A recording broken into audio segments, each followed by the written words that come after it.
আসসালামু আলাইকুম। আজকে আমরা জানবো বাংলা সাহিত্যের যুগ বিভাগ সম্পর্কে। বাংলা সাহিত্যের যুগ বিভাগকে প্রধানত তিন ভাগে ভাগ করা যায়। একটা প্রাচীন যুগ, একটা মধ্যযুগ আর একটা আধুনিক যুগ। প্রাচীন যুগ বলতে চর্যাপদ আবিষ্কারের যে সময়টা, বাংলাদেশের বাংলা ভাষার সব থেকে প্রাচীন যে গ্রন্থ সেটা হচ্ছে চর্যাপদ। সেই চর্যাপদ আবিষ্কার বা সেই চর্যাপদ রচনার আবিষ্কার না সরি রচনার যে সময়কালটা, সেই সময়কালটাকে আমরা প্রাচীন যুগ ধরি। তারপরে শ্রীকৃষ্ণের যে জন্মের আগে ও পরে মধ্যযুগ যেটা, সেটা আমরা শ্রীকৃষ্ণের জন্মের আগে পরে এবং তার সময়কালটা, তার জীবনকালটা আমরা মধ্যযুগ ধরি, এবং তার পরবর্তী যে সময়কালটা সেটাকে আধুনিক যুগ ধরা হয়। এটা বাংলা সাহিত্যের যুগ বিভাগের একদম বেসিক, একদম প্রাথমিক পর্যায়ে এটা ধরা হয়।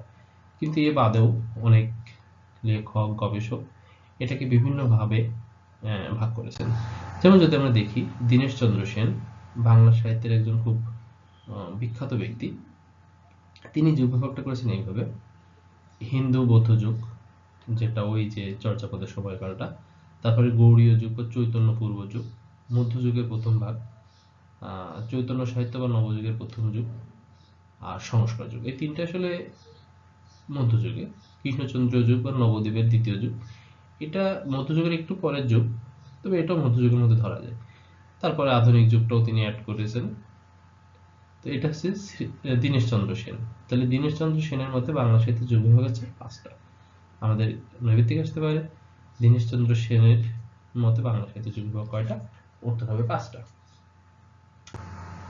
ডক্টর সুনীত কুমার চট্টোপাধ্যায়ের যুগ বিভাগটা এরকম: প্রাচীন বা মুসলিম পূর্ব যুগ, তুর্কি বিজয়ের যুগ, আদি যুগ মধ্যযুগ বা প্রাক চৈতন্য যুগ, অন্ত মধ্যযুগ, আর আধুনিক বা ইংরেজ যুগ 1800 সাল থেকে যেটা শুরু হয়। এটা মোটামুটি আমার বাংলাদেশ টোটাল বাংলা কারা শাসন করেছে তারপরে ভিত্তি করে তিনি এই যুগ বিভাগটা করেছেন। তাহলে সুনীত কুমার চট্টোপাধ্যায়ের মতো যুগ বিভাগ পাঁচটা। আর ডক্টর শহীদুল্লাহ মধ্যযুগকে দুভাগ ভাগ করেছেন, সেটা হচ্ছে পাঠান আমল আর মুঘল আমল। আমরা জানি বাংলা পাঠান শাসন করেছে, মুঘল শাসন করেছে। তিনি সেই শাসনের উপর ভিত্তি করে দুই ভাগ ভাগ করেছেন। এছাড়া বাংলার যুগ বিভাগের আরেকটা খুব গুরুত্বপূর্ণ অধ্যায় রয়ে গেছে অন্ধকার যুগ। অন্ধকার যুগটা 1200 সালে শুরু হয়, 1350 সালে শেষ হয়। অন্ধকার যুগের মেন কারণ, অনেকে বলেন যে মুসলমানদের আক্রমণ করে সবকিছু ধ্বংস করে দেয়, এই জন্য কোনো লেখা পাওয়া যায়নি। কিন্তু আসলে বাস্তবতা এটা না, এটা একটা বিদ্বেষের কারণে এটা মেনলি বলা হয়। মুসলমানরা তো আসলে বাংলা সাহিত্যকে প্রচুর পরিমাণ পৃষ্ঠপোষকতা করেছেন। মধ্যযুগটা আসলে না পাওয়ার মেন কারণ হচ্ছে বড় বড় যে সাহিত্যগুলা ওই সময় যদি রচিত হয়েও থাকে সেটা সংরক্ষণ করা হয়নি। আর মেইনলি প্রাচীনকালে যে সাহিত্যগুলো সংরক্ষণ করা হতো আসলে মুখস্থ করে, যারা মনে করতো বা যারা মনে রাখতো বা মুখস্থ করতো তাদের আসলে বিবরণগুলো আমরা পাইনি। তো অন্ধকার যুগ বলা সত্ত্বেও এখানে কিন্তু আমরা বেশ মোটামুটি মানের বেশ কয়েকটা সাহিত্য পাই। প্রাকৃত পঙ্গল আছে, শূন্য পুরাণ আছে, শিব সুবোধায় আছে, বিশেষ করে খনাম রচনা আছে। তো প্রাচীন যুগে যেখানে আমরা শুধু চর্যাপদ পেয়েছি, সাথে ক্ষুদ্র ক্ষুদ্র কিছু পেয়েছিলাম, সেখানে কিন্তু মধ্যযুগে আমরা বেশ কয়েকটা লেখা পাই। আর খনার বচন কিন্তু অনেক দারুণ।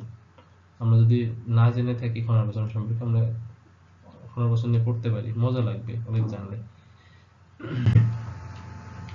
বাংলার যুগ বিভাগ হয় সাধারণত দুটো ঘটনা দিয়ে, দুটো ঘটনার উপর বেসিস করে। একটা হচ্ছে 1204 সালে ইখতিয়ারউদ্দিন মোহাম্মদ বিন বখতিয়ার খলজি বাংলা বিজয় দিয়ে, আর দ্বিতীয় নম্বর ঘটনা হচ্ছে 1800 সালে ফোর্ট উইলিয়াম কলেজ প্রতিষ্ঠা দিয়ে। দুটো ঘটনাই প্রমিনেন্ট। কারণ হচ্ছে মোহাম্মদ বিন বখতিয়ার খলজি যখন বাংলা বিজয় করেন, তিনি কিন্তু বাংলা বিজয় করেন না, তিনি একই সাথে সাহিত্যের অনেক পৃষ্ঠপোষকতা করেন। তিনি এবং তার পরবর্তী যত সম্রাট রাজা এসেছেন সবাই প্রচুর পরিমাণ বাংলা সাহিত্যের পৃষ্ঠপোষকতা করেন। তাদের সবারই যে রাজ্যের যে রাজ্য ছিল, সেই রাজ্যের রাজ্য যে মন্ত্রী, এই পর্যায়ের একজন কবি থাকতেন, সভাকবি যাকে বলে। পরবর্তীতে 1800 সালে ফোর্ট উইলিয়াম কলেজ ইংরেজদের প্রতি প্রতিষ্ঠা হওয়ার পরেও ফোর্ট উইলিয়াম কলেজ বাংলার ব্যাপক পৃষ্ঠপোষকতা করেন, বিশেষ করে বাংলা টাইপিং থেকে শুরু করে অনেক কিছু। এই জন্য এই দুটো ঘটনা বাংলা যুগ বিভাগে খুব বেশি প্রমিনেন্ট, খুব বেশি।